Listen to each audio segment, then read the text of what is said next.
পৃথিবী বিখ্যাত একজন আল্লাহর ওলি হযরত আবু আলী কলমদার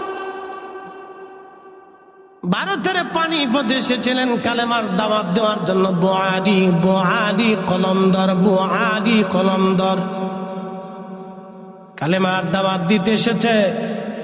তৎকালীন ওই পানিপথের হিন্দু রাজা যিনি ছিলেন, তিনি বললেন, না, এখানে কোনো মুসলমান দরবেশের জায়গা হবে না।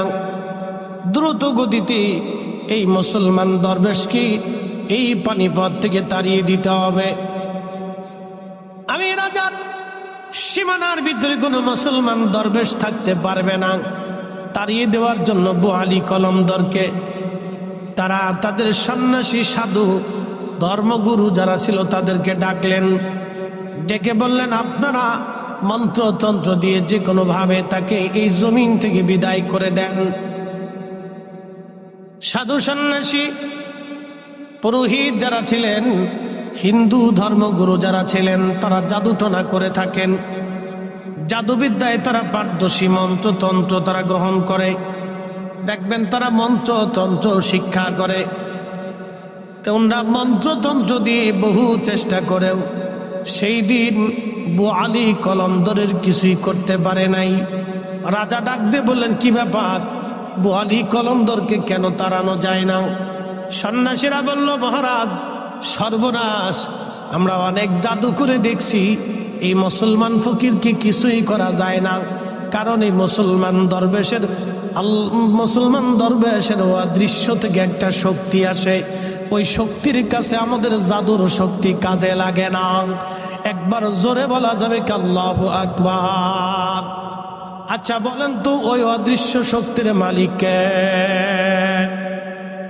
এই যে লাইট জ্বলতেছে, এই লাইটের পিছনে একটা শক্তি কাজ করে।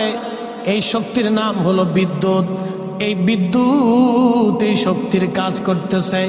বলেন তো, বিদ্যুৎ যিনি বানাইলেন সেই মালিকের নাম কি? একসাথে বলেন আল্লাহ, আরো জোরে বলেন আল্লাহ। তুমি রহমান, তুমি মেহেরবান, তুমি রহমান, তুমি মেহেরবান। অন্ধ গাহে না শুধু তোমার গুণগান, অন্ধ গাহে না শুধু তোমার গুণগান, বুঝেও বুঝে না তবু শান। তুমি রহমান, তুমি মেহেরবান। কখনো তোমাকে যদি ভুলি, হেদায়েতের আলো জেলে নিয় কাছে তুলি। ঠাই দিও প্রিয়তম, ঠাই দিও প্রিয়তম, ওগো মহিয়ান। তুমি রহমান, তুমি মেহেরবান, তুমি রহমান, তুমি মেহেরবান। আল্লাহুম্মা সাল্লি আলা, জবান খুলে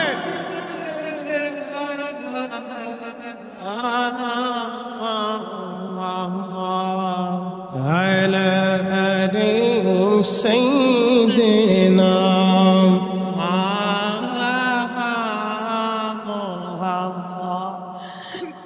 পানিপথের রাজা ডাক দিয়ে বলতেছে, তাহলে সন্ন্যাসীরা বলা ওই অদৃশ্য শক্তি তার থেকে কিভাবে কেড়ে নেওয়া যায়? সন্ন্যাসীরা ডাক দিয়ে বলল, বাদশা নামদার, মুসলমান হারাম খায় না। যদি একবার হারাম খাওয়াইতে পারেন তাহলে ওই শক্তি তার ভিতর থেকে চলে যাবে। মুসলমান কি খায় না? হারাম খায় না। না না, একসাথে বলেন, মুসলমান কি খায় না? আরো জোরে বলেন, মুসলমান কি খায় না? বাবাজি, সারা 2-3 গ্রাম মিলে আগে একটা মসজিদ ছিল, এখন তো পাড়ায় পাড়ায় কোনায় কোনায় মসজিদ, ঠিক কিনা? আগে 2-3 গ্রাম বলে বা বড় একটা গ্রামের একটা মসজিদ ছিল, সবাই ওই মসজিদে নামাজ পড়তে আসতো।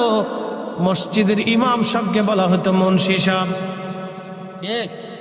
কি বলা হতো? মুন্সি।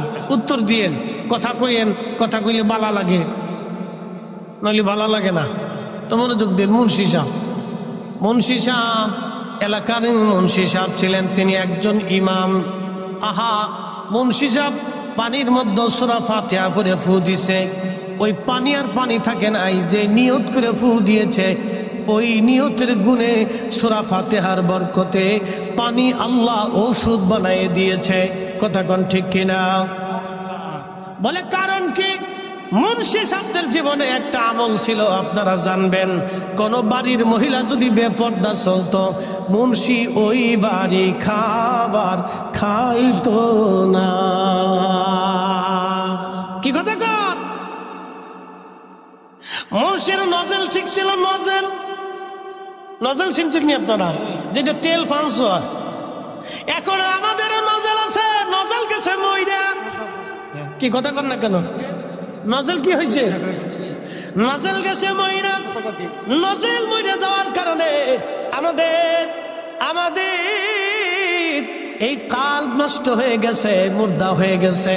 যার কারণে সুন্দর করে যদি আমরা পড়ি আলহামদুলিল্লাহি রাব্বিল আলামিন আর রহমানির রহিম মালিক ইয়াউমিদ্দিন,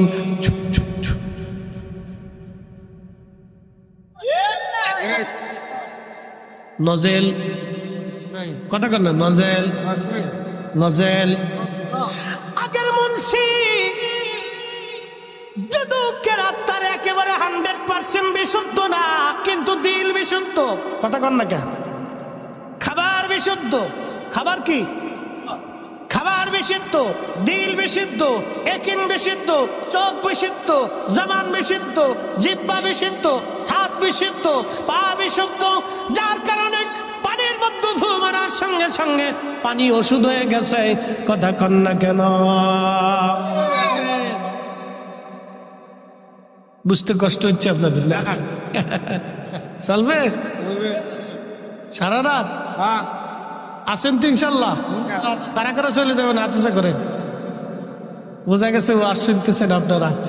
খুব চালাক হয়ে গেছে গো, ঠগাতে পারলাম না আজকে। খুব মনোযোগ দিবেন। হাজরতে বুআলি কলমদার সন্ন্যাসী বলতেছে, বাদশা যদি শুয়োরের গোশত খাওয়াইতে পারেন তাহলে তার এই শক্তি নষ্ট হয়ে যাবে। বলে তারা তো শুয়োরের গোশতকে হারাম মনে করে। বাদশা শুয়োর এনে সুন্দর করে জবাই করে ফ্রাই করে কালাবোনা বানাইয়া খুব জাঁকজমক করে রান্না বান্না করে লোক লস্কর দিয়ে বুআলি কলমদার রহমাতুল্লাহের বর্গায় পাঠাই দিয়েছে। ও ইসলামপুরবাসী শুনে যাবে না, জমিন আল্লাহর ওলিরা কালেমার দাওয়াত নিয়ে আসছে। কথা কন না কেন? ঠিক কিনা? এই জমিনে কালেমার দাওয়াত আল্লাহর ওলিরা দিয়েছে। শাহজালাল আমিনী মুজাররদি কাজা করেছে। আমরা 60 লক্ষ আলেম তা করতে পারি নাই। বলে কারণ কি? এখন আলেম আছে বাংলাদেশে 60 লাখ, দল আছে 30টি। শাহজালালের সময় দল ছিল কয়টা? মত ছিল কয়টা? নীতি ছিল কয়টা? পথ ছিল কয়টা? কোরআন ছিল কয়টা? সুন্নাহ ছিল কয়টা? বিধান ছিল কয়টা? জিহাদ ছিল কয়টা?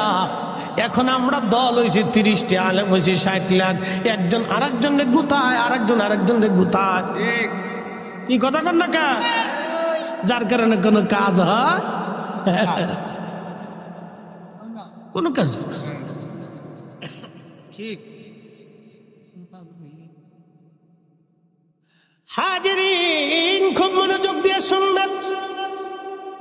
হযরত বুআলি কলমদার, বুআলি কলমদার, বুআলি কলমদার আল্লাহর মহান ওলি সামনে যখন খাবার নিয়ে আসছে, আমাদের মোবাইলে মেসেজ আসে না? কোম্পানি মেসেজ পাঠায়। মেসেজ যার যার মোবাইলে তার তার নাম্বারে মেসেজ চলে আসে। আপনার মোবাইলের মেসেজ অন্য দেখে না, অন্যের মেসেজ আপনি দেখেন না। আল্লাহর ওলিদের কাছে আল্লাহর পক্ষ থেকে আগে মেসেজ আসতো। সুবহানাল্লাহ, কি বাড়ি যাইয়া কি আসতো? কথা কর না কেন? কি আসতো? কলবের ভিতরে মেসেজ আসতো। খাবার সামনে বাচ্চা পাঠাইতেছে গরুর গোশত বলিয়া, আল্লাহ মেসেজ পাঠাইছে বোয়ালি কলমদারের কালবে, বন্ধু খাবার খাওয়া যাবে না, এটা গরুর গোশত না রে বন্ধু, শুয়োরের গোশত। আল্লাহর ওলি ডাক ডাকে, বাচ্চার লোকেরা তোমাদের বাচ্চাকে বলবা বোয়ালি কলমদার মুসলমান, শুয়োরের গোশত খায় না। তোমার বাচ্চার এই গোশত খাইতে বলবা, এই গোশত আমাদের জন্য হারাম। একবার জোরে বলা যাবে কি আল্লাহু আকবার। শাহজালালের বাংলাদেশ, শাহপরানের বাংলাদেশ, রহম করো আল্লাহ, রহম করো আল্লাহ। এ ওলি আল্লাহর বাংলাদেশ, শহীদ গাজীর বাংলাদেশ, রহম করো আল্লাহ, রহম করো আল্লাহ। লা ইলাহা ইল্লাল্লাহ, লা ইলাহা ইল্লাল্লাহ, ও লা ইলাহা ইল্লাল্লাহ, লা ইলাহা ইল্লাল্লাহ, লা ইলাহা ইল্লাল্লাহু মুহাম্মাদুর রাসূল সাল্লাল্লাহু আলাইহি ওয়াসাল্লাম। বন্ধুগণ আমার, অনেক দূর পর্যন্ত নিয়ে গেছি, হালালের বিষয়ে আলোচনা করতে করতে নিয়ে চলে গেলাম।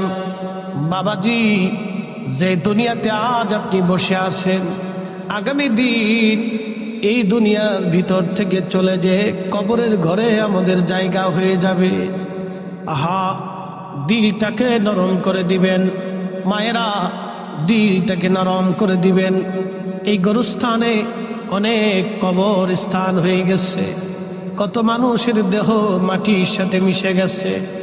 একজন মানুষের দম যখন ফুরিয়ে যায়, আমার রব বলতেছেন কুল্লু নাফস, এমন কোন জীবন নাই রে যায়িকাতুল মউত, তার মরণ না আসবে। যখন মরণ এসে যায়, মরণ আসার 24 ঘন্টা পর, 24 ঘন্টা পরে তার পায়খানা রাস্তা দিয়ে একটা পোকা বের হয়ে আসে। 24 ঘন্টায় কিন্তু শরীর ফেটে যায় না, 24 ঘন্টা পরে পায়খানা রাস্তা দিয়ে একটা পোকা বের হয়। এই পোকাটা সারা শরীরের মধ্যে ছড়ায় যায়। এই পোকা প্রধানমন্ত্রী চিনে না, রাষ্ট্রপতি চিনে না, প্রধান সেনাপতি চিনে না, পুলিশ প্রধান চিনে না, র্যাব প্রধান চিনে না, বিজিবি প্রধান চিনে না, নৌবাহিনী প্রধান চিনে না, বিমান বাহিনী প্রধান চিনে না। এই পোকাটা ডিবি প্রধান চিনে না, সিআইডি প্রধান চিনে না, এই পোকাটা এনআইসি বলেন, এরপরে আরো যত সংস্থা আছে নিরাপত্তা, কোন নেতাকে এই প্রধান পোকা চিনে না। এলাকার বড় নেতা, আইতে নেতা, ফাইতে নেতা, কোন নেতার এই পোকা চিনে না। কি কথা কন না কেন? বাবাজি, এই পোকাটা যখন মানুষ মারা যায়, পায়খানার রাস্তা দিয়ে বের হয়ে আসে, আহারে সারা শরীর ভরে এই পোকাটা ছড়াইয়া গন্ধ বের হতে থাকে, মারাত্মক বিভৎস গন্ধ। ছেলে তখন বলবে, গ্রামবাসী গো, তাড়াতাড়ি আব্বারে কবরে দিয়ে দেন, গন্ধ বের হয়ে আসছে। গ্রামের লোকজন বলবে, তাড়াতাড়ি কবরে দাও, গন্ধ ছড়ায় গেছে। বাড়ির ঘর থেকে আপনারে নামাইয়া উঠানে নিয়ে আসবে। আহা জীবন, যেই জীবনের জন্য আপনি লড়াই করেছেন, যেই ঘরের জন্য আপনি ঝগড়া করেছেন, যেই জমির জন্য 3 রাত পরিশ্রম করেছেন, আহা সেই জমিন আজ আপনার আপন হলো না, সেই ঘর আর আপনার আপন হলো না। দ্রুত গতিতে ঘর থেকে বের করে আপনাকে উঠানে নিয়ে চলে আসবে। আহা জীবন, 24 ঘন্টা যদি পার হয়, শরীর থেকে গন্ধ ছুটে আসবে। ওইভাবে গোসল করাইয়া দ্রুত গতিতে আপনাকে কবরস্থ করা হবে। 3 দিন পর আপনার পেট ফেটে যাবে। 17 দিনের মাথায় আপনার সমস্ত শরীর পচে পচে খসতে থাকবে। 2 মাসের মাথায় সমস্ত গোশতগুলি মাটির সাথে একেবারে মিশে যাবে, হাড়গুলি বের হয়ে আসবে। 1 বছরের মাথায় আপনার হাড়গুলি অনেক হাড় মাটির সাথে মিশে যাবে, নিশ্চিহ্ন হয়ে যাবে। জীবন, জীবনের নাম জীবন। জিন্দেগি তো যাইরে ফাঁকি দিয়া রে সোনার আদম, জিন্দেগি তো যায় ফাঁকি দিয়া। ও আদম রে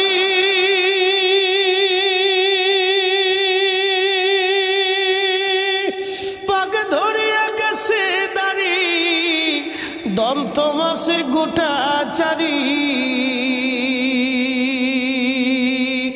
সমন জারি গিয়াছে করিয়ার সোনার আদম, জিন্দেগি তোর যায় ফাঁকি দিয়া। ইসলামপুরবাসী, জামালপুরবাসী খুবই মনোযোগের সাথে শুনবেন। আজ এই কবর আপনাকে তখন ডাকতে থাকবে। কত কঠিন, কত কঠিন। সন্তান আপনাকে বিদায় দিবে, বিবি বিদায় জানাবে, সবাই বিদায় জানাবে, স্ত্রী কান্না করবে। স্বামী বেঁচে থাকলে আমার কোনো চিন্তা ছিল না, ছেলে মেয়ে নিয়ে আমি আজ কেমনে চলবো। ছেলে কাঁদবে আর বলবে আব্বা থাকলে আমার আর কোনো চিন্তা ছিল না, আমার পরীক্ষার টাকা কে দিবে।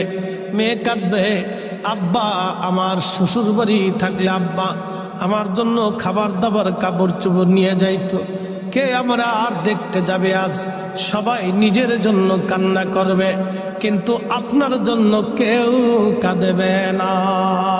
কথা কন না কেন? এই জন্য কোরআন বলতেছে ইয়া আইয়ুহাল্লাযীনা আমানু লা তুলহিকুম আমওয়ালুকুম ওয়ালা আওলাদুকুম আন যিকরিল্লাহ।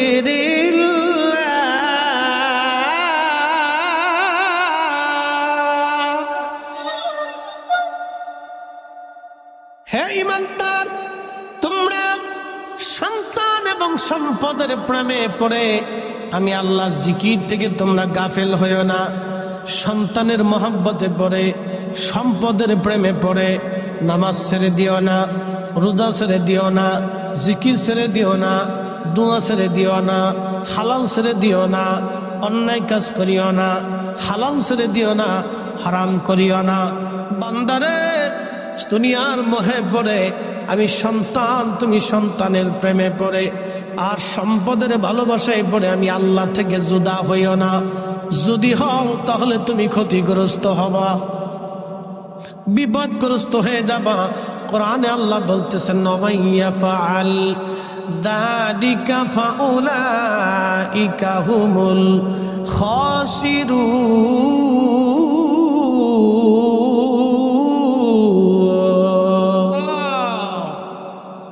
একদিন মাটির ভিতরে হবে ঘরে মন আমার, কেন বান্ধু দালান ঘর। মন আমার কেন বান্ধু দালান ঘর। কষ্ট হচ্ছে আপনাদের? তাহলে কি বসা যাবে কি যাবে না? বসে দোয়া করে যাবেন। মা কবর থেকে চাতক পাখির মতো তাকানো, আমার ছেলেটা মাহফিলে গেছে, বুঝিও আমার জন্য দোয়া করবে, কিন্তু ছেলে দোয়া না করে চলে গেল।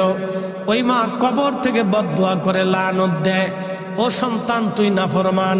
আর আল্লাহর নবী বলেন উম্মত রে, কিয়ামতের ময়দানে যখন সন্তানকে আল্লাহ ডাক দিয়ে বলবে তুমি তোমার পিতা মাতার নাফরমান সন্তান, আল্লাহর কসম করে বলি মদিনার ইমাম আব্দুর রহমান হুজাইফি 40 বছর ধরে এই মদিনার ইমাম শাইখ আব্দুর রহমান হুজাইফি, আহা 40 বছর ধরে মদিনার মসজিদে নামাজ পড়ান।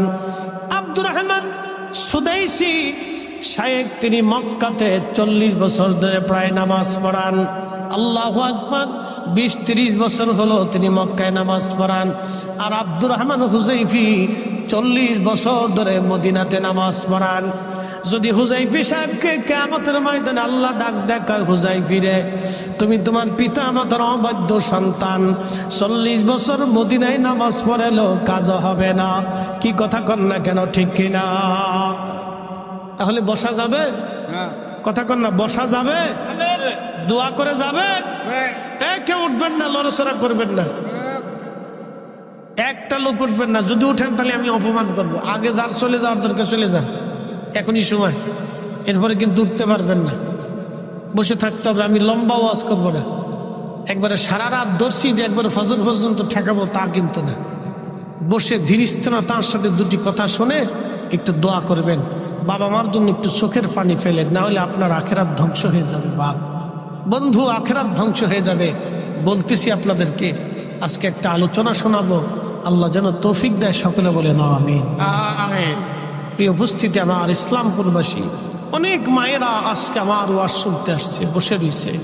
মা, ওদেরকে বলবো ধীর স্থিরতার সাথে কথাগুলি শুনেন, জীবনের কাজে লাগবে। কারণ এখানে যারা বসছেন তারা আখেরাত কামাই করার জন্য বসে গেছেন। এই মাটি, যে মাটির উপরে আজ বসে আছেন, আগামীকাল এই মাটির নিচে আমাদের সবারই ঘর হয়ে যাবে।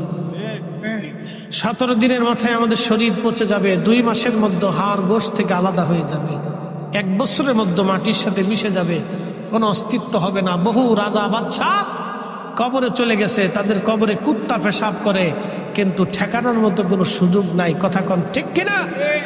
যাদের ধমকে মানুষ কাঁপত, তাদের কবরে আজ কুকুর ঘোরাফেরা করে, কিন্তু তাড়ানোর কোনো শক্তি নাই। পৃথিবীতে যতদিন নেতাগিরি করবেন ততদিন মানুষ আপনার পিছে পিছে ঘুরবে। মরে যাওয়ার পরে আপনার কবরের পাশে কাউরে খুঁজে পাবেন না। আপনি যাই দেখেন, এই জামালপুরে যতজন এমপি মন্ত্রী মরে গেছে, তাদের কবরের পাশে এখন আর কেউ যায় না। কি কথা কন না কেন? বহু চেয়ারম্যান মরে গেছে, তাদের কবরের পাশে আর কেউ যায় না, বলে দিচ্ছে। যেই কাজ করলে আপনার কবরে মানুষ যাবে, দোয়া করবে, সে কাজ করে যেত, সেই কাজ করতে হবে। যেই কাজ করলে আপনার কবরে মানুষ দোয়া করবে, সেই কাজ করতে হবে। ইসলামপুরবাসী, পৃথিবীতে আমরা মায়ের মাধ্যমে, বাবার মাধ্যমে এসেছি, 2 জনের মাধ্যমে আমরা দুনিয়াতে আসছি। আহা, খুব মনোযোগ দিবেন। মায়ের রেহেমের মধ্যে আমরা ছিলাম 10 মাস 10 দিন, সর্বনিম্ন সীমা 6 মাস।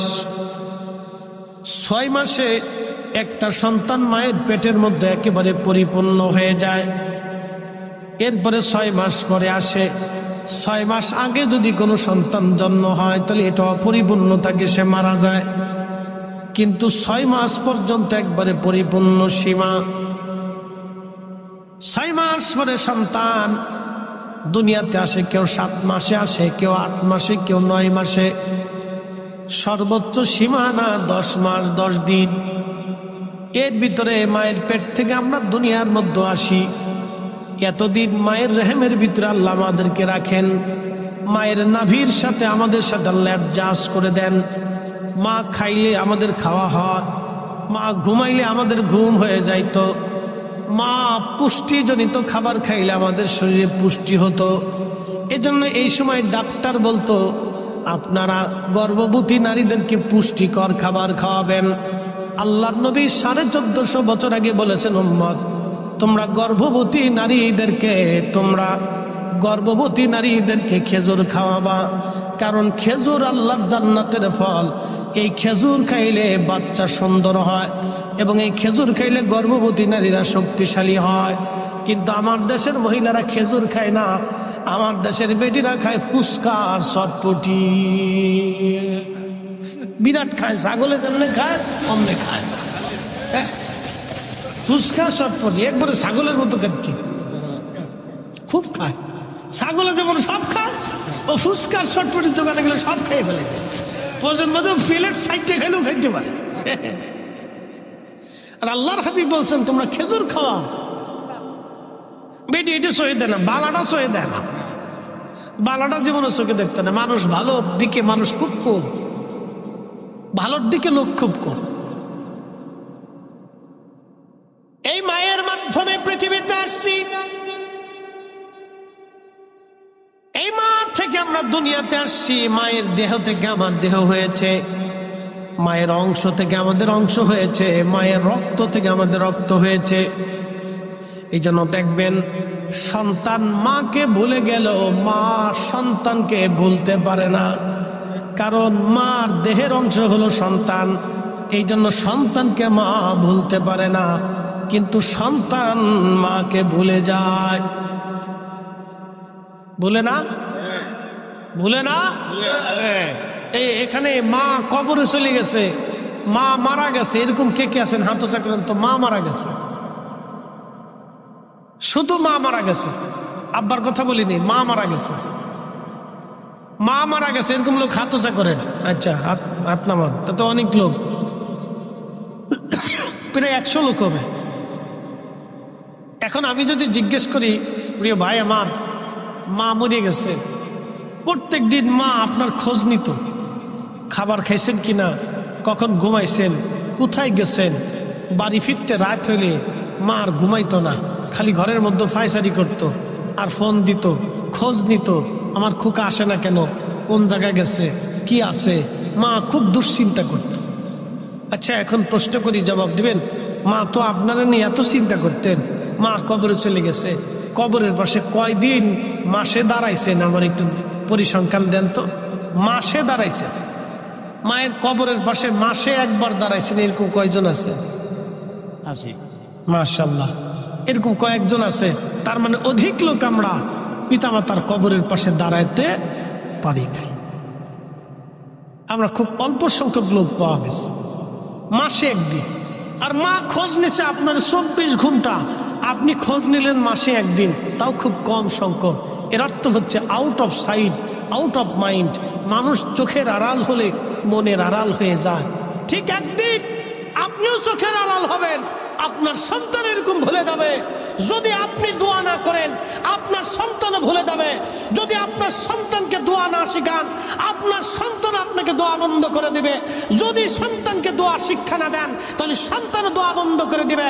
এই জন্য আমাদের সন্তানদেরকে দোয়া শিখাইতে হবে, দোয়াই বসাইতে হবে, দোয়া করাইতে হবে। কথা বলেন ঠিক না বেটা? দোয়ার দলিল এত লাগবে না, প্র্যাকটিক্যাল শিখাবেন। প্র্যাকটিক্যাল লাগবে।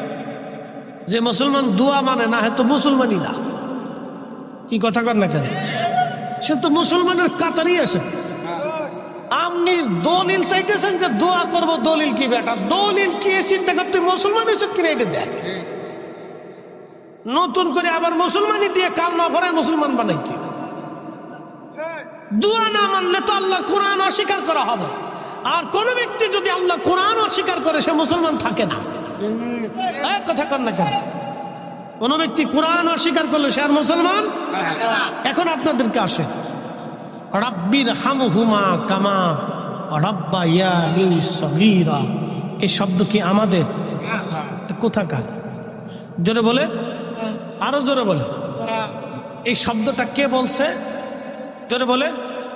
দোয়া কেমনে করতে হবে, কোন বাক্য দিয়ে, কোন শব্দ দিয়ে, আল্লাহ নিজে শিখাইতেছে। তো যেই ছেলে দোয়া মানে না, সে দোয়া করে কখন আর বলে কখন? আপনি আমাকে বলেন। যেই সন্তান দোয়া মানে না, সেই দোয়া করে কখন? আমাকে বলেন, সে কখন করে? আপনাকে বাবা মার হক আদায় করতে হবে। আনিশ করলি, কোরআন বলতেছে আনিশ করলি আমার শুকর করো, ওলি ওলি দায়িক, আমার পরেই তোমরা তোমার পিতামাতার শুকরিয়া আদায় করো, কৃতজ্ঞ হও। আল্লাহ এই জন্য শিখিয়ে দিয়েছেন অকুর রব্বি, এবং বলো রাব্বি রাহমহুমা কামা রাব্বায়ানি সগীরা। এর মর্মার্থ অর্থ বলবো না, মর্মার্থ বুঝিয়ে দিচ্ছে আজকে আল্লাহ কি বুঝাইতে চাইছেন। আপনি সারা জীবন শুধু শুনছেন যে রাব্বি রাহমহুমা কামা রাব্বায়ানি সগীরা, কিন্তু আজকে আল্লাহ কি বুঝাইতে চাইছেন আমি বুঝাই দিচ্ছি। রব আরবি শব্দ, এর অর্থ হচ্ছে লালন পালন করনেওয়ালাকে রব বলে। আল্লাহ নিজে রব, পিতামাতাকেও আল্লাহ রব বলেছে। রাব্বি রাহমহুমা কামা রাব্বায়ানি সগীরা। ইসলামপুরবাসী আল্লাহ শিখিয়ে দিচ্ছে বান্দারে তুমি সেইভাবে দোয়া করো যেইভাবে তোমার পিতামাতা, তুমি এইভাবে বলো হে রব্বুল আলামিন, আপনি আমার আব্বা আম্মাকে সেইভাবে কবরে জান্নাতে লালন পালন করেন যেইভাবে আমার বাবা মা ছোট্টকালে রাব্বায়ানি সগীরা, ছোট্টকালে আমার মা দুলিয়ে দুলিয়ে আমার ঘুম পাড়াইতো। আমার মা আমারে দুলিয়ে দুলিয়ে ঘুম পাড়াইতো। আমার মা আমারে দুধ পান করিয়ে ঘুম পাড়াইতো। আমি সন্তান পেশাব পায়খানা করে দিয়েছি, আমার মা সাথে সাথে আমাকে পরিষ্কার করে বুকের মধ্যে জড়িয়ে ধরে চুমা লাগাইতো। আমি অসুস্থ হয়েছি, বাবা পেরেশান হয়ে গেছে, কেমনে ডাক্তার দেখাবে, টাকা যদি না থাকতো বাবা পাগল পাড়া রক্ত বিক্রি করে হলেও বাবা সন্তানের ওষুধ কিনে দেওয়ার জন্য পাগল হয়ে থাকতো। কি কথা কন না কেন? আল্লাহ বলতেছেন বান্দারে তুমি সেইভাবে দোয়া করো ছোট্টকালে তোমারে বাবা মা যেইভাবে আদর দিয়ে ভালোবাসা দিয়ে সোহাগ দিয়ে তোমাকে বুকের মধ্যে করে কোলের মধ্যে করে বড় পরম যত্নে তুমি যাতে কোনো রকম ব্যথা না পাও, কষ্ট না পাও, এইরকম ভালোবাসা দিয়ে তোমারে ছোট্টকালে লালন পালন করত। তুমি ওইভাবে বলো রব আমার আব্বা আম্মারে ওইভাবেই আপনি জান্নাতে লালন পালন করেন। একবার জোরে বলা যাবে কি আল্লাহু আকবার? না না, চিৎকার মেরে বলেন আল্লাহু আকবার। তাহলে বলেন দোয়া চলবে কি চলবে না, লাগবে কি লাগবে না? যারা দোয়া মানে না কপাল পুরা, কথা কোন ঠিক কিনা? কোন শিখিয়েছে? আমি শিখিনি।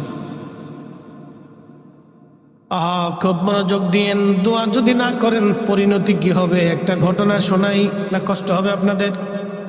আর আমার কি 20 মিনিট সময় দেওয়া যাবে? ইনশাল্লাহ 20 মিনিট দেওয়া যাবে তো? তাহলে একসাথে বলেন না আল্লাহু আকবার। যদি 20 মিনিট দেন একটা ঘটনা শোনাই। এবছর হজে গিয়েছিলাম। হজ তো অনেক কষ্টের একটা ইবাদত, হজ অনেক কষ্টের একটা ইবাদত, হজ অনেক কঠিন একটা ইবাদত। প্রচন্ড গরম, সৌদি আরবে 45 ডিগ্রি সেলসিয়াস তাপমাত্রা। আপনি হাঁটলেন মানে মক্কা দিয়ে আরব দিয়ে যদি আপনি হাঁটেন গরমের দিনে, প্রচন্ড লু হাওয়া নাকের ভিতর দিয়ে ঢুকবে, শ্বাসের সাথে ঢুকবে, আপনার কলিজা শুকিয়ে আসবে, জিহ্বা শুকিয়ে আসবে। প্রচন্ড গরমে ঘন ঘন ঘন ঘন পানি খেতে হবে। এই জন্য সৌদি আরবের তেলের চাইতে পানির দাম একেবারে কম না। তেল এবং পানি মোটামুটি একবারে লেভেল পরিমাণে, সামান্য একটু কম বেশি। হাজি আরাফাত থেকে রওনা দিয়ে মুজদালিফা হয়ে মিনা হয়ে জমারাত হয়ে হেরেম এসে তাওয়াফ করে, ফরজ তাওয়াফ করে, সাই করে একেবারে হোটেল পর্যন্ত আসতে আপনি প্রায় 30 কিলোমিটার হবে আপনার পায়ে হেঁটে। একসাথে বলবেন না আল্লাহু আকবার। এই জন্য যৌবন থাকতে হজ করা লাগে। আমাদের দেশের হাজিরা চিন্তা করে আরেকটু বয়স হোক, আরেকটু বয়স হোক, আরেকটু বয়স হোক, শেষে বুঝে গেলে হজ করবার যায় খালি কয়। এরপরে কয় হুইল চেয়ার দেন, এরপরে কয় বাস দেন, আরাফা থেকে মুজদালিফা হাইটে আসে না বাসে বসে আসে, এরপরে কোন রকম ঠেলান গুতাগুতি করতে করতে জমারাতে আসে, বিরাট কষ্ট। এরপরে হয়েছে ঘুরে ঘুরে ধরে হজ করার লাগে, কত জ্বালার জ্বালা। কিন্তু হজ কখন ফরজ হয় আজকে বলে দিয়ে যায়। কাবা শরীফে যাবেন এবং আসবেন, যেই পরিমাণে খরচা ওই পরিমাণে খরচা। কাবাতে থাকবেন 40 দিন, যেই পরিমাণে খরচা ওই পরিমাণে খরচা। কাবাতে যাবেন আসবেন এবং থাকা খাওয়া দিয়ে আপনার একটা প্যাকেজ আছে সরকারি হিসাব অনুযায়ী 6 লক্ষ অথবা 5.5 লক্ষ বা 5 লক্ষ যাই বলেন, এই 6 লক্ষ টাকার প্যাকেজ অনুযায়ী যদি আপনার হয় এবং ওই 40 দিন পর্যন্ত দিনাদায়িক মুক্ত, ঋণ মুক্ত, আপনার সন্তানাদি স্ত্রী পুত্র পরিজন ভরণ পোষণ যদি হয়, তাহলে আপনার জন্য হজ ফরজ। এবার বুড়ে গেলে হজ করে আসেন কে যান। আমাদের দেশে বহু মানুষের হজ ফরজ নিজেই জানে না, বহু লোকের হজ ফরজ নিজেই জানে না। বাংলাদেশ থেকে কাবা পর্যন্ত যাবেন, 40 দিনের প্যাকেজে হজ করবেন, যত লক্ষ টাকা লাগে 6 লক্ষ ধরেন, আমি 7 লক্ষই ধরলাম। 7 লক্ষ টাকা আলাদা রাখবেন, ওই 40 দিনে আপনার স্ত্রী সন্তানাদির ভরণ পোষণ এক পাশে রাখবেন, ঋণ মুক্ত থেকে। যদি থাকে তাহলে হজ ফরজ। বুড়াকালে হজের চিন্তা করেন না, জোয়ান খালি করে। বুড়াকালে হজে দেখছি হাজি খালি কুতে, কি কথা কন না কে? জমারাতে পাথর মারতে যায় না, আমারটা মেরে দিয়ে 100 রিয়াল দিয়ে দিবানি না। আপনি যদি শয়তানকে নিজে পাথর মারতে না পারলেন, তা হজ করে লাভ হলো কি?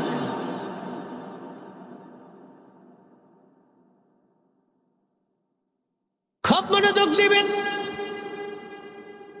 বিশ্ববিখ্যাত ইমাম আল্লামা ইমাম আল ফারাজ ইবনুল জৌজি রাহমাতুল্লাহ আলাইহি একটা কিতাব লিখেছেন উলুল হিকায়াত। 900 বছর আগের এই কিতাব একটা ঘটনা লেখেন। আল্লাহর একজন মহান ওলি, তার নাম হযরতে মালিক ইবনে দিনার আল ইরাকি আল বসরি। তিনি হজ করার জন্য মক্কায় গেলেন, হজ শেষ করলেন। শেষ করার পরে হজের যাবতীয় অনুষ্ঠানাদি শেষ হলো। শেষ হয়ে যাওয়ার পরে তিনি আল্লাহর দরবারে কাবায় বসে দোয়া করলেন, ইয়া রাব্বি, আপনি দয়া করে আমাকে দেখায় দেন কার হজ হলো কারটা হলো না, আপনি দয়া করে বলে দেন। হযরত মালিক ইবনে দিনার আল ইরাকি রাহমাতুল্লাহ আলাইহিকে আল্লাহ স্বপ্নের ঘরে দেখাইলেন, মালিক রে, আমি সবার হজ কবুল করেছি, সবার জীবনের গুনাহ মাফ করেছি, কিন্তু একজনের গুনাহ মাফ করি নাই, একজনের হজ আমি আল্লাহ কবুল করি নাই। সবাইরে মাফ করছি কিন্তু একজনরে করি নাই। মালিক ইবনে দিনার আল ইরাকি বসরি চিন্তায় পড়ে গেলেন, হাই হাই হাই, সবার ক্ষমা হলো কিন্তু একজনের হলো না। সে একজন লোকটাকে, এক লোকটাকে এটা দেখতে। পরের দিন আবার হেরেমে বসছে, হেরেমে বসে আবার কাঁদতেছে, আল্লাহ, ওই একটা লোক কি? আমি যদি হই তা আমি মালিকের জীবন বরবাদ। আল্লাহ, আপনি দয়া করে বলে দেন। পরের রাত্রি আল্লাহ আবার স্বপ্নে বলতেছেন, মালিক রে, সবাইরে মাফ করছি কিন্তু একজনকে করি নাই। সে একজনের নাম হচ্ছে মুহাম্মদ ইবনে হারুন সমরকন্দি। সমরকন্দে তার বাড়ি। সমরকন্দ কোথায় আমি বলে দিই, বাংলাদেশ, ভারত, পাকিস্তান, আফগানিস্তান, তারপরের দেশের নাম উজবেকিস্তান। এই উজবেকিস্তানেই হচ্ছে বুখারা থেকে 3 মাইল দূরে সমরকন্দ। বাংলাদেশ, ভারত, পাকিস্তান, আফগানিস্তান, এরপর উজবেকিস্তান। এই উজবেকিস্তানের ভিতরে পড়ছে সমরকন্দ। তো তার নাম মুহাম্মদ ইবনে হারুন সমরকন্দি। তো মালিক ইবনে দিনার স্বপ্ন দেখার পরে সকালবেলা ঘুম থেকে উঠলেন, তাহাজ্জুদের সময় উঠলেন, উঠে তাহাজ্জুদ পড়লেন, হেরেমে নামাজ পড়লেন। নামাজ শেষ করে ফজরের নামাজ কমপ্লিট করে তাসবিহ তাহলিল করে মালিক ইবনে দিনার রাহমাতুল্লাহ আলাইহি আহলুল মক্কা যারা ছিলেন, মক্কার বাসিন্দা, তাদেরকে বলেন, হে মক্কাবাসী, তোমরা কি মুহাম্মদ ইবনে হারুন সমরকন্দি নামক কাউকে চেনো? মক্কাবাসী কা, হ্যাঁ, আমরা তার চিনি। সে লোকটা কোথায়? বলে সে লোকটা অনেক বড় বুজুর্গ, আজকে 40 বছর ধরে হেরেমে মাকামে ইব্রাহিমে সারা রাত আল্লাহর ইবাদত করে। একসাথে বলবেন আল্লাহু আকবার। এ বাবাজি কত বছর? জোরে কান, জোরে জোরে জোরে। কোন জায়গায় ইবাদত করে? মাকামে ইব্রাহিমে, যেখানে নামাজ পড়লে গুনাহ মাফ হয়ে যায়, যেখানে দোয়া করলে কবুল হয়ে যায়, সেইখানে 40 বছর ধরে সারা রাত ইবাদত করে, কিন্তু আল্লাহ তারে মাফ করে নেয়।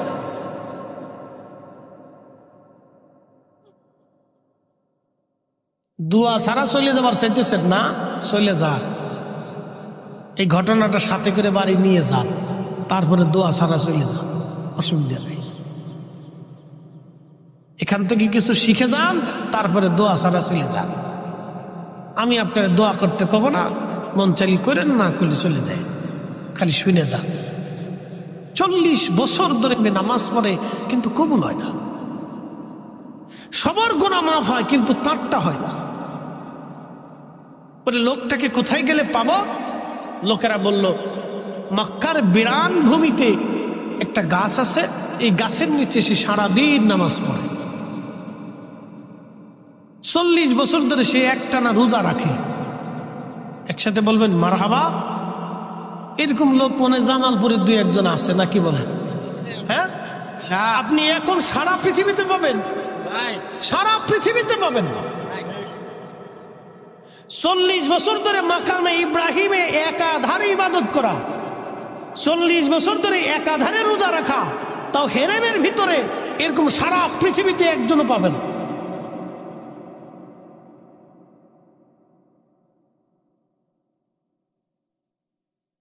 হাজরাতে মালিক ইবনে দিনার বললেন লোকটাকে কোথায় গেলে পাবো বলো? লোকেরা বলল হুজুর বিরান ভূমিতে চলে যান। লোকেরা বিরান ভূমিতে যায় দেখ, হযরতে মালিক ইবনে দিনার বিরান ভূমিতে চলে গেলেন। যায় দেখতেছে গাছের নিচে দাঁড়িয়ে দাঁড়িয়ে খুব ধীর স্থির ভাবে একজন ভদ্রলোক নামাজ পড়ে। তার ডান হাত একেবারে কাটা, ডান হাত তার নাই। সে নামাজ পড়তেছে কিন্তু ডান হাত তার কাটা। মালিক ইবনে দিনার আল ইরাকি সালাম দিয়ে চুপচাপ বসে গেলেন। বসে যাওয়ার পরে ওই লোকটার নামাজ শেষ হয়ে গেল। মালিক ইবনে দিনার বললেন, হে আল্লাহর বান্দা, তোমার নাম কি? মুহাম্মদ ইবনে হারুন সমরকন্দি। লোকটা বলল, হুজুর আমার নাম মুহাম্মদ ইবনে হারুন সমরকন্দি। বলে হুজুর আপনার নাম কি? বলে আমার নাম মালিক ইবনে দিনার আল ইরাকি আল বসরি। বলতেছে হুজুর আমি আপনার নাম শুনেছি, আপনি এই জমানার মস্ত বড় একজন আল্লাহর ওলি। জোরে জোরে বলবেন কি মারহাবা।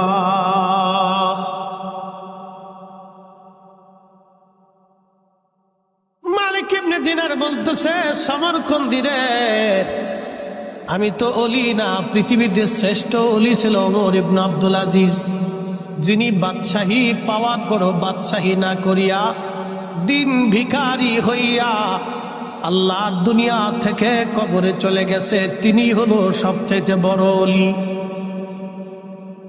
তবে ডাক দেখা, হুজুর কি জন্য আপনি আমার কাছে আসছেন? বলতেছে, আল্লাহর বান্দা গো, তোমারে একটা দুঃখের সংবাদ দেওয়ার জন্য আসছি। হজ শেষ করার পরে আমি 2 দিন মুরাকাবা করে দোয়া করলাম। আল্লাহ আমারে জানাইছে সবার হজ কবুল হয়েছে, সবার ক্ষমা হয়ে গেছে, কিন্তু তোমারে আল্লাহ মাফ করে নাই, তোমার হজ আল্লাহ কবুল করে নাই। মুহাম্মদ ইবনে হারুন সমরকন্দি চোখের পানি ফেলে ফেলে কান্দার বলে, হুজুর শুধু আজকে আপনি না, 40 বছর ধরে 40 জন আবদাল, 40 জন ওলি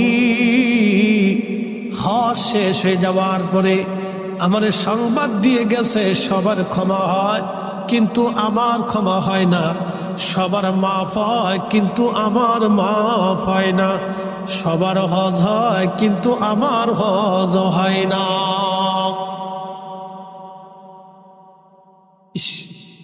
বলতেছে হুজুর 40 জন আবদাল 40 বছরে একই সংবাদ দিয়ে গেল।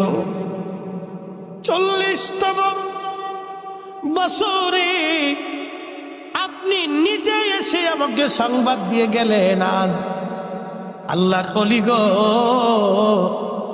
আমি 40তম বছরে এই দুঃখের সংবাদ আজ শুনতে পারলাম। মালিক ইবনে দিনার বলে, সামারকন্দি রে, জীবনে কি ভুল করছো তুমি বলো। সামারকন্দি ডাক দেয়, বলে হুজুর একটা ভুল আমার এই পর্যন্ত নিয়ে আসছে। বলে ভুলটা কি বলবানি? বলে হুজুর, আমি সামারকন্দে অনেক বড় ব্যবসায়িক ছিলাম, জমিদার ছিলাম। আমার 12 জন দাসীবাদী ছিল, 7,000 স্বর্ণ মুদ্রার মালিক ছিলাম, শত শত বিঘা সম্পত্তির মালিক ছিলাম, বড় বড় খেজুর এবং ফলের বাগান ছিল আমার। হুজুর, একটা ভুল আমাকে এই পর্যন্ত আজ নিয়ে আসছে। বলো বান্দা, কি ভুল তুমি করেছো, অন্যায় করেছো? লোকটা কান্দে আর বলে, হুজুর, শাবানের শেষ রজনী, প্রবাহে রমজান আসবে, শাবানের 30 তারিখ যায় রাত্রিবেলা, শাবানের 29 তারিখ যায় রাত্রিবেলা, শাবানের শেষ রজনী। সমস্ত মানুষ রোজার জন্য প্রস্তুতি নিতে লাগলো। আমি তবে নেশাগ্রস্ত ছিলাম, মদ পান করতাম। আমি মদ পান করে হেলে হেলে দুলে দুলে বাড়ি পৌঁছাইলাম। তখন আমার মা উনুনের চুলার পাশে বসে বসে মা রান্না করতেছিল। আমার মদ খাওয়া দেখে আমার মা আমাকে হাতটা ধরে বললেন, বেটারে, কত মানুষ রমজানের জন্য প্রস্তুতি নেয়, আর তুই কিনা শাবানের শেষ রাত্রে আমার বাড়িতে মদ পান করে আসছিস। তোর মতো ছেলে থাকলে কি আর না থাকলে কি রে বেটা, কত মানুষ মরে যায়, তুই কি মরতে পারিস না? মা যখন কর্কশ ভাষায় আমাকে ধমক দিয়ে কথা বলল, হুজুর, আমারে শয়তানে পেয়ে বসলো। আমি কঠিন রাগ করে মার মুখের মধ্যে থাপ্পড়ার ঘুষি মারতে লাগলাম। ইসলামপুরবাসী এই দেশে হাজার হাজার যুবক আছে যারা মাকে মারে, বাবাকে গালি দেয়। কি কথা বলেন, ঠিক কিনা? হাজার হাজার যুবক আছে মাকে গালি দেয়, বাবাকে মারে। সমরকন্দি কেঁদে বললেন, হুজুর, আমি আমার মারে মারতে লাগলাম। মা আমাকে আরো বকাঝকা শুরু করলেন। যখন মা উত্তেজিত বেশি হলেন, আমি আমার বৃদ্ধ মারে জাপটিয়ে ধরে আমি জড়িয়ে ধরে নিয়ে আগুনের চুলার মধ্যে মাকে উনুনের মধ্যে আমি ফেলে দিলাম। আমার স্ত্রী আমারে ধাক্কাইয়া আমারে ঘরের মধ্যে এনে দরজা বন্ধ করে দিল। আর সকালবেলা আমার নেশার ঘোর যখন কেটে গেল, আমি দরজা খুলতে গেলাম। স্ত্রীকে বললাম, বিবিরে, দরজা কে লাগাইছে, দরজা খোলো। আমার স্ত্রী কর্কশ ভাষায় বলল, তোমার মতো নাফরমানের সঙ্গে সংসার করার চাইতে চলে যাওয়া আমার অনেক ভালো। আমি বললাম, বিবিরে কি হয়েছে বল। বিবি ডাক দেখায়, স্বামীরে, কালকে রাত্রিবেলা নেশাগ্রস্ত অবস্থায় তুমি তোমার কলিজার টুকরা মা, জন্মদাতা মারে তুমি মেরে ফেলছো, আগুনের মধ্যে পোড়ায় মারছো। তোমার মতো নাফরমানের সঙ্গে আমার আর সংসার হবে না। হুজুর, আমি দৌড়াইয়া উনুনের পাশে চুলার পাশে যায় দেখি মা দুনিয়াতে নাই রে। মা পুড়ে পুড়ে শরীর কয়লার মতো কালা হয়ে গেছে। আমি মারে নিয়ে কাঁদতে লাগলাম। করলাম কি, সর্বনাশ হয়ে গেছে আমার জীবনে। করলাম কি, সর্বনাশ হয়ে গেছে। করলাম কি, মহা সর্বনাশ আমার জীবনে হয়ে গেল। হুজুর, মায়েরে কাফন দাফন করলাম। স্ত্রীর কাছ থেকে আমি বিদায় নিলাম, তারে তালাক দিলাম, জুদা হয়ে গেলাম।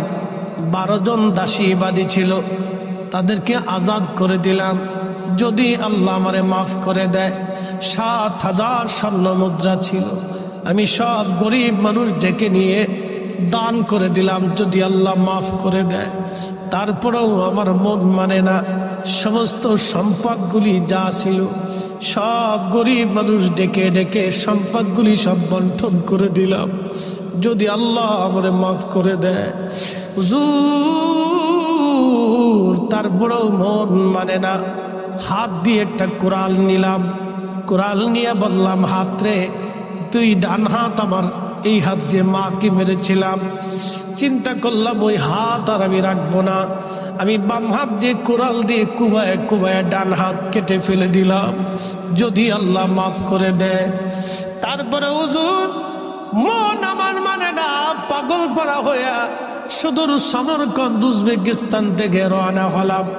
মক্কাতুল মুকাররমায় এসে 40 বছর ধরে মাকামে ইব্রাহিমে নামাজ পড়ি, কান্নাকাটি করি, খুদার ঘর ধরে কান্দি, 40 বছর ধরে কান্দি, 40 বছর ধরে সারাদিন রোজা রাখি, 40 দিন পর পর একবেলা পেট ভরে খাবার খাই, বাকি 40 দিন খেজুর খেয়ে পানি খেয়ে বেঁচে থাকি। 40 বছরে কত হাজির গুনাহ মাফ হলো, আমার গুনাহ মাফ হলো না। 40 বছর ধরে কত হাজির দোয়া কবুল হলো, আমার দোয়া কবুল হলো না। ইমাম জাওজি লিখতেছেন, মালিক ইবনে দিনার চোখের পানি ছেড়ে ছেড়ে কাঁদার বলে, আল্লাহর বান্দা করলি কি রে, করলি কি, করলি কি, এত বড় অপরাধ তোরে কে মাফ করবে বল, কে তোকে ক্ষমা করবে, করছিস কি, জীবনের এত বড় সর্বনাশ, কি করে তোর ক্ষমা হবে। তখনই সামরকন্দি হাত বাড়াই দিছে। ইমাম জৌজি লিখতেছেন, 2 হাত বাড়াইয়া আল্লাহর দরবারে বিনয় বিনয় বলতেছে, ও রব্বে কারীম, তুমি বিপদ অবসরণকারী, মুসিবত দূর করনেওয়ালা আল্লাহ, তুমি ছাড়া আর কোন রব আমার নাই। আমি একটা ভুল করে 40 বছর ধরে আমি কাঁদতেছি, 40 বছরে তোমার দয়া হয় নাই আল্লাহ। আমি একটা ভুল করে 40 বছর ধরে মাকামে ইব্রাহিমে কাঁদতেছি আল্লাহ, তারপরেও তোমার দয়া হয় নাই আল্লাহ। আমি একটা ভুল করে 40 বছর ধরে রোজা রেখে রেখে কাঁদতেছি, তারপরেও তোমার দয়া হয় নাই আল্লাহ। বান্দার যদি ক্ষমা না করো, বান্দা কোন জায়গায় যাবে আল্লাহ? তুমি ছাড়া তো আর আমার কোনো রব নাই, আমি ছাড়া তোমার অনেক বান্দা দুনিয়াতে আছে আল্লাহ। তুমি ছাড়া আমার আর কোনো মালিক নাই, আমি ছাড়া তোমার বহু বান্দা দুনিয়াতে আছে আল্লাহ। তুমি ছাড়া আমার ক্ষমা করনেওয়ালা কেউ নাই, আমি ছাড়া বহু ক্ষমা করার মতো তোমার বান্দা দুনিয়াতে আছে। এইভাবে বিনয় বিনয় করে কাকুতি মিনতি দিয়ে 2 হাত বাড়ায় বাড়ায় কাঁদতেছিল। মালিক ইবনে দিনার বলেন, আমি চলে আসলাম মুসাফির খানায়।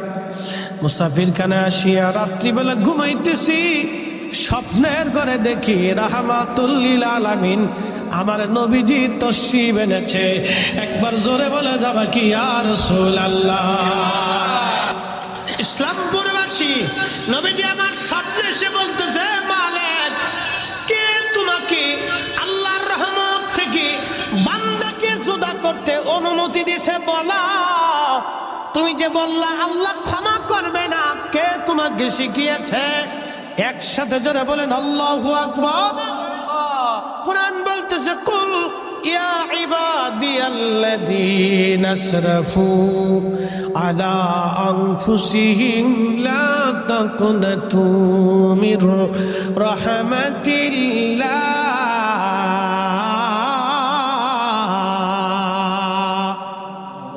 আল্লাহ রহমত থেকে নিরাশ হতে নিষেধ কে করেছে? ইন্নাল্লাহা ইয়াগফিরু যুনুবা জামিআ,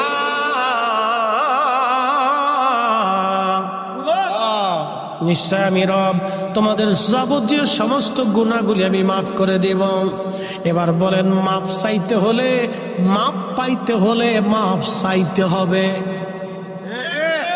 মাপ পাইতে হলে, জোরে বলেন, মাপ পাইতে হলে মাপ। সবরকন্দি কয় হাত বাড়াইছে? জোরে বলেন, কয় হাত বাড়ায় কার কাছে মুনাজাত করছে? কার কাছে? 40 বছর ধরে করলো, কবুল হলো না, কিন্তু শেষের দিনের মুনাজাত আল্লাহ কবুল করে ফেললেন। এই জন্য কোন দিনের দোয়া কবুল হবে আমরা জানি না, এই জন্য আমরা দোয়া ছাড়বো না। কথা কন ঠিক কিনা? দোয়া ছাড়া যাবে? দোয়া ভোলা যাবে?